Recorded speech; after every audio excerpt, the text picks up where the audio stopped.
Bonjour tout le monde et bienvenue à cet épisode BookTube, le premier épisode BookTube de l'année 2026. Déjà, ça fait plus que 5 ans qu'on fait des BookTube ensemble aux 2 semaines. Donc, c'est vraiment un plaisir pour moi d'être avec vous encore une fois aujourd'hui. Pour les personnes qui se joignent à nous, les nouvelles personnes, il faut savoir que sur la communauté Vivre à coup de cœur, je vous partage plein des informations, des réflexions, des approches, des techniques, des exercices, des partages, des activités, des conférences, toujours en lien avec le bien-être, la santé mentale et le cheminement personnel. Mon nom, c'est Stéphanie et puis moi, je suis intervenante psychosociale depuis 28 ans. J'accompagne les gens maintenant et je trouve ça important en ligne, de façon accessible, là, de vous partager plein d'outils pour aider dans notre cheminement personnel, pour apprendre à se connaître, pour pouvoir faire de l'introspection et mieux se comprendre aussi, mieux comprendre ce qu'on vit. Et entre autres, parce qu'à tous les jours de l'année, je vous partage différentes publications sur les différentes plateformes que vous allez trouver sous la vidéo. Mais le vendredi, en fait, c'est des épisodes spécifiques, en fait, en alternance. Donc, comme aujourd'hui, c'est un booktube, je vous partage un livre inspirant qui peut vraiment aider dans notre cheminement personnel. En alternance avec les oracles tubes, où est-ce que je vous partage les jeux de cartes oracles qui peuvent nous aider à déclencher des belles prises de conscience à travers les différentes thématiques qui ressortent dans ces jeux-là et comment on peut utiliser ces jeux-là pour nous aider, pour guider un cheminement personnel, des prises de conscience qui peuvent nous aider à prendre des décisions ou faire des choix différents à partir du moment de ces prises de conscience-là. Donc, aujourd'hui, enfin, l'auteur va le dire avec moi, enfin, Elena, fait longtemps que j'ai hâte de lire ce livre-là. Je l'attendais, je l'attendais. Ah, Elena Martinez, qui a écrit le livre Ma rencontre avec Carl Gustav Jung. Hey, si vous nous suivez sur la communauté Vivre à coup de cœur, vous savez que on l'aime, Carl Jung. Donc, cette approche-là, l'approche de Carl Jung avec les synchronicités, l'ombre, la lumière, l'inconscient, le conscient, le symbolisme, c'est toutes des choses qu'on aime vraiment beaucoup. Et si vous êtes observateur un petit peu, vous avez remarqué dans les dernières années que pour me reposer, pour me détendre moi-même dans ma propre vie, mais aussi des ateliers, des formations que j'offre en lien avec les mandalas. Ben, les mandalas aussi, ça a un lien avec Carl Gustav Jung. Donc, on a le psychocosmogramme, la face cachée du mandala. Comment on utilise le mandala dans un cheminement personnel pour mieux se connaître, pour mieux comprendre nos états. Regardez, je vous le montre de côté, là. Il est tout petit, ce livre-là. Précieux. On dit que les plus beaux cadeaux viennent dans les plus petits paquets, hein?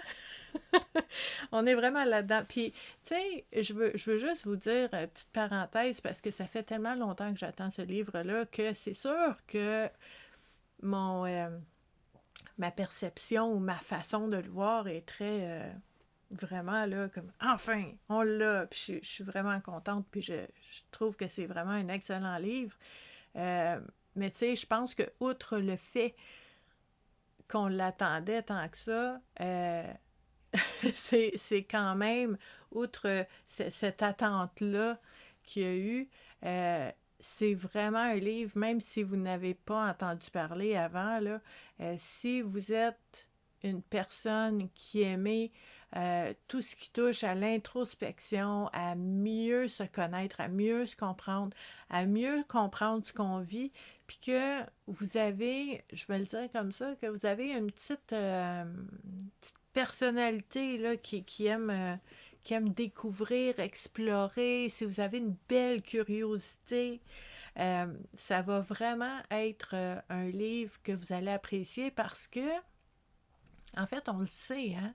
On sait que les mandalas, c'est utile, que c'est vraiment un outil là, pour se sentir mieux, mais aussi, tu sais, je vous donne des exemples là, pour les personnes qui ont de la difficulté à se concentrer, les distractions, tout ça, bien, le focus sur un mandala pendant que tu colores un mandala ou que tu le dessines, que tu en crées un toi-même, on dirait que tout disparaît. Tous tes problèmes, tes soucis, tu ne penses plus à rien, focus, mandala. C'est incroyable comment ça peut être utile pour plein de raisons. Mais tu sais, souvent, les gens vont dire « Ah oui, tu sais, c'est à la mode, hein? Les gens aiment ça, les mandalas, c'est trendy, c'est in en ce moment, tout le monde fait ça. » C'est pas juste ça. C'est pas juste ça. C'est que les effets sont tellement puissants. Puis, tu sais, Elena n'est pas au courant, là, mais la dernière fois, je pense en décembre, j'ai fait un atelier pour la municipalité où est-ce que j'habite, pour des jeunes, en fait, pour qu'ils découvrent le mandala. Puis j'ai apporté ce livre-là parce qu'il y avait des parents. Puis j'ai dit, si vous aimez ça, là, vous allez comprendre. Vous allez comprendre comment ça se fait que ça apporte tellement de bienfaits. Le fait de colorier un mandala, ça a l'air de rien, mais il y a tellement... C'est tellement puissant comme outil. Bref, on va explorer ce livre-là. Donc, on a le visage à Elena ici. J'aime ça quand on voit notre auteur. On nous parle un petit peu d'Elena, sa bio. Et on nous dit ici, rencontre avec Carl Gustav Jung, le psychocosmogramme, la face cachée du mandala. Puis là, moi au début, là, quand on me parlait de ce livre-là, je me disais, oh my God, c'est quoi ce mot-là? Ça doit valoir beaucoup au Scrabble. Psychocosmogramme, OK?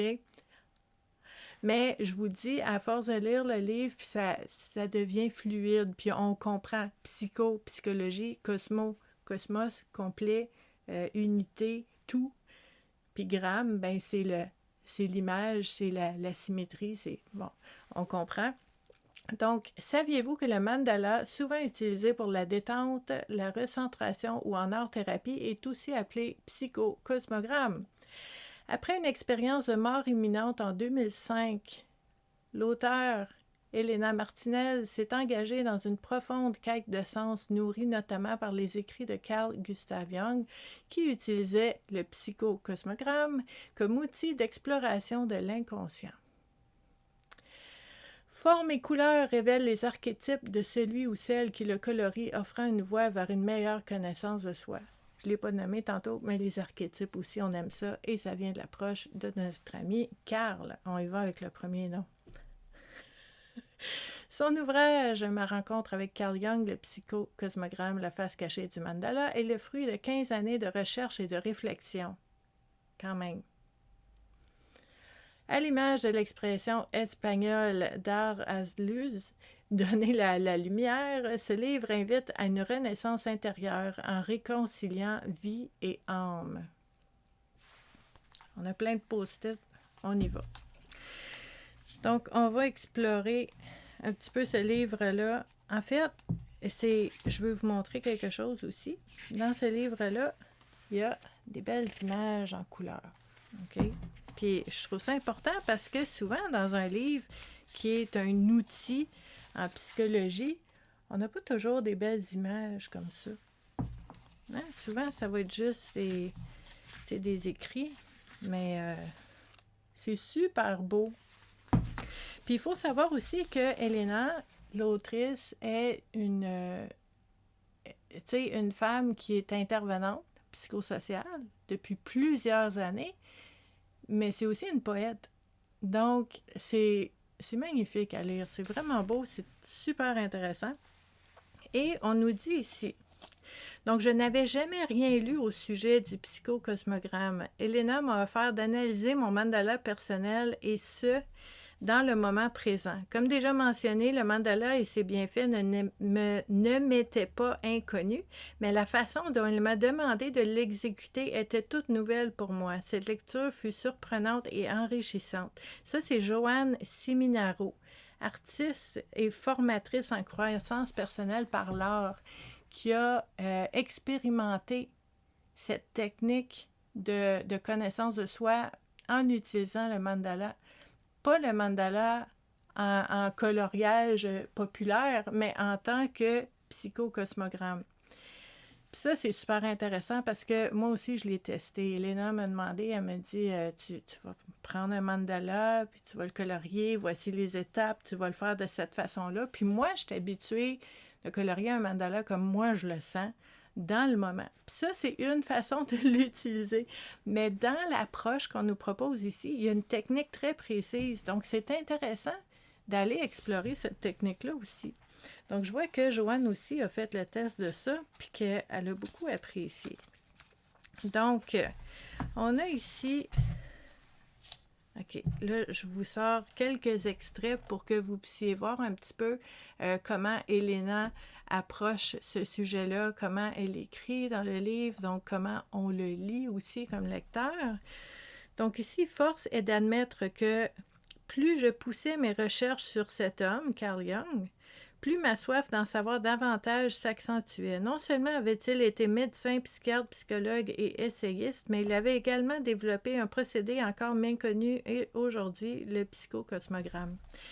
Donc, celui-ci, cet outil-là, a pour objectif d'intégrer toutes les parts du soi morcelées et compartimentées des individus pour en faire un tout en symbiose à travers les différentes sphères de leur existence, mais aussi en connexion avec l'univers qui les entoure. C'est intéressant. Donc, selon Jung, dessiner consistait à projeter sur le papier notre état psycho-affectif dans l'ici et le maintenant. La notion de vivre l'instant présent ne date pas d'hier, loin de là. Réaliser un mandala permet tout simplement de faire du rangement dans notre tête, d'organiser nos idées, mais également de trier dans nos émotions et, plus important encore, de les pacifier.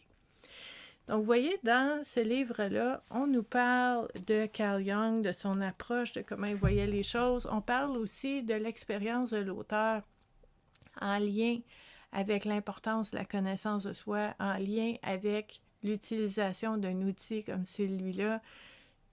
Pour moi, cette lecture-là, puis je vous répète, tout petit ce livre-là, mais cette lecture-là a été immense pour moi en termes de lien, de comment on peut utiliser les informations, comment les outils peuvent être concrètement utiles là, dans notre vie au quotidien. Là, ça fait comme ping-pong dans ma tête. Là, ping, ping, ping, ping. On peut, ah oui, c'est vrai, ça peut faire ci, ça peut faire ça. Ah oui, ça l'amène là. Puis c'est magnifique de voir toutes les possibilités.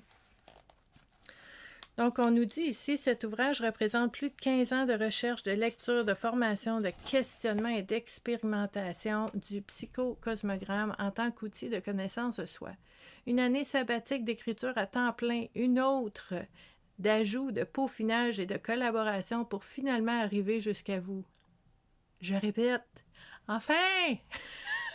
Je suis tellement contente. Il n'est pas tout à fait un écrit psychologique ou philosophique, ni un récit, ni un livre mystique ou de développement personnel. En fait, il s'agit de la somme de tout ça et plus encore. On adore ça. OK. Donc, chapitre 2. Dans le domaine de la psychologie, le mandala est aujourd'hui considéré comme une source de transformation ainsi qu'un outil de connaissance de soi qui porte le nom de psychocosmogramme. En effet, si on décompose ce terme, on a gramme pour ce qui est écrit, psycho pour la psyché et cosmo pour le cosmos. C'est donc un lieu intérieur duquel la psyché humaine essaie d'entrer en contact avec l'univers. L'univers, l'environnement, les gens autour de nous. On peut aller voir tout ça.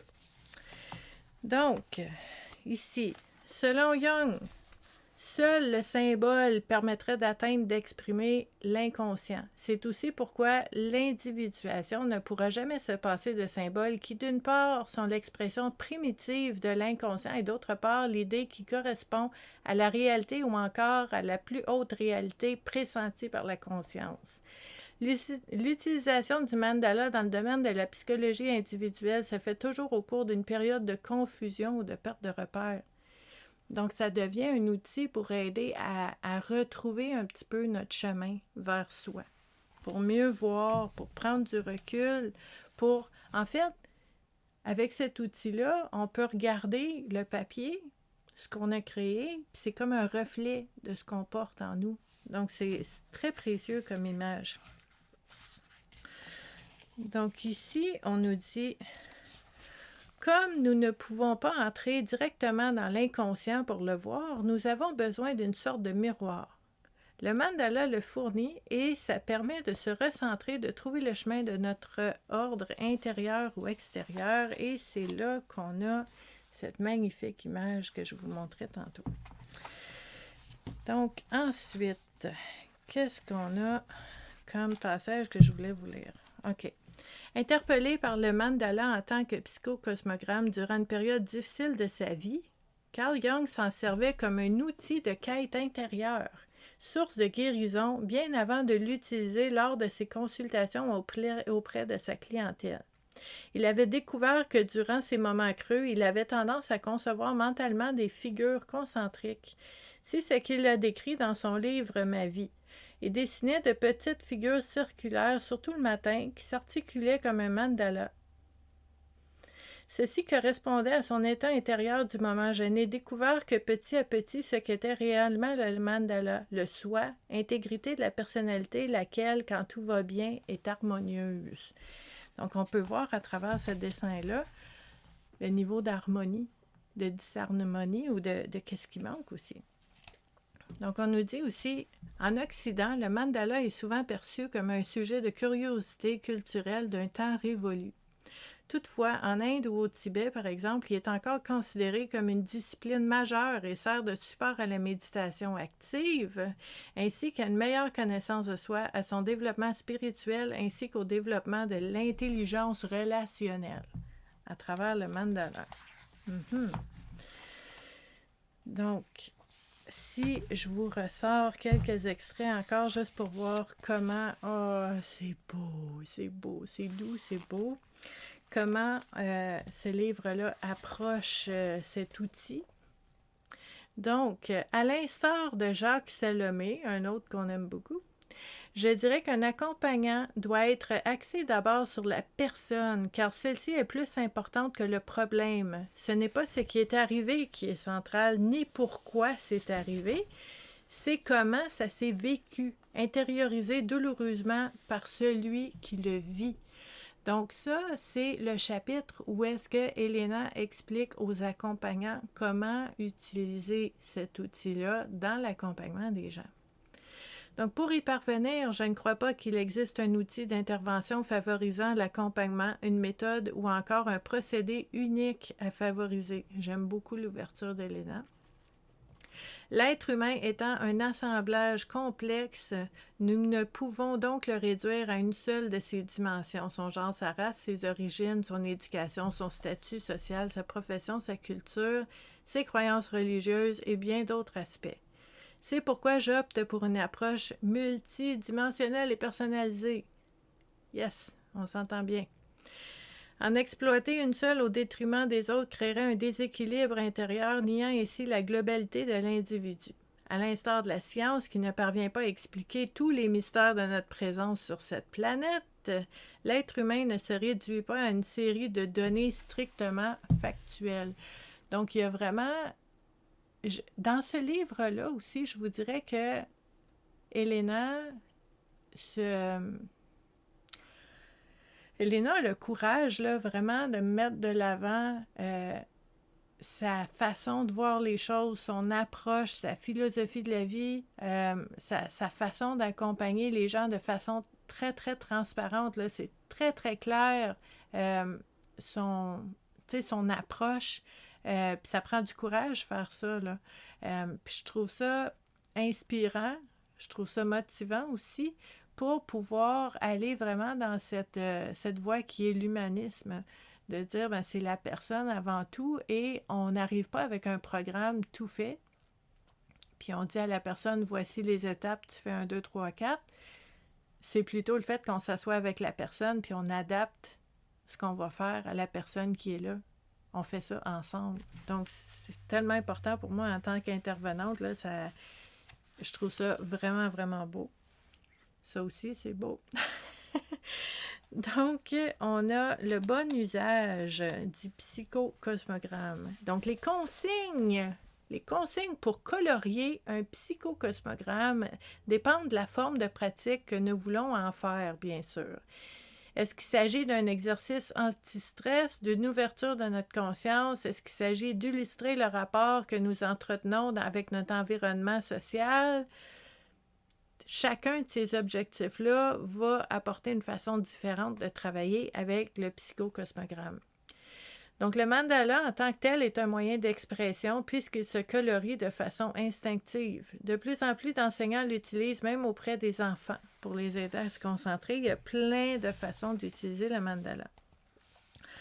Là, en fait, Elena va nous montrer comment utiliser le mandala très spécifiquement comme un outil psychocosmogramme. OK? C'est pas comme je vais m'asseoir puis je vais colorier. Il y a une technique, il y a une approche, il y a des étapes. Elle nous explique tout ça.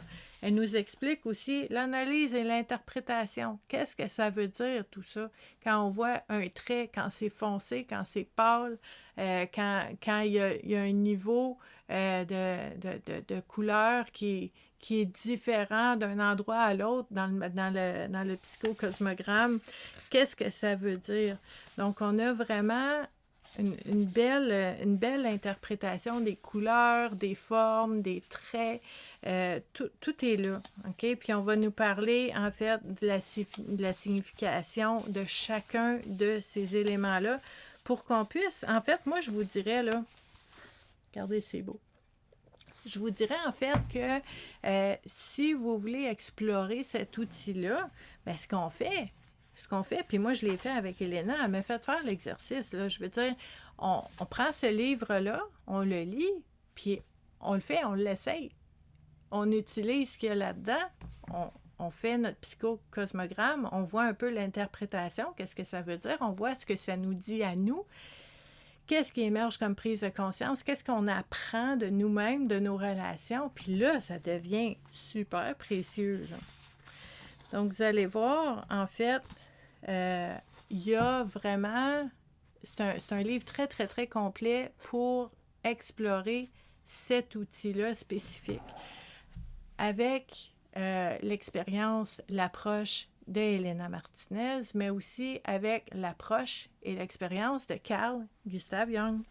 Donc, c'est vraiment, là, si vous aimez ces sujets-là dont on a parlé pendant le BookTube, vous allez adorer ce livre-là. Je vais vous mettre sous la vidéo où vous pouvez vous procurer ce magnifique livre. Celui-là va aller, je vous dis, hein, des fois, là, dans les 5-6 dernières années, depuis qu'on fait des BookTubes, il y a certains livres qui vont proche de moi dans ma bibliothèque pour être vraiment à portée de main. Celui-là va aller avec les quelques-uns qui sont déjà là parce que ça va être un outil de référence pour moi. Donc, je vous mets le lien pour en savoir un petit peu plus sous la vidéo et vous allez trouver les différents endroits pour joindre la communauté Vivre à coup de cœur sous la vidéo aussi. Donc, je vous remercie beaucoup, beaucoup d'avoir été là. Si vous avez des questions, n'hésitez pas à les laisser dans les commentaires. On va vous répondre. Et on se revoit dans 2 semaines pour un autre BookTube. Merci. Bye.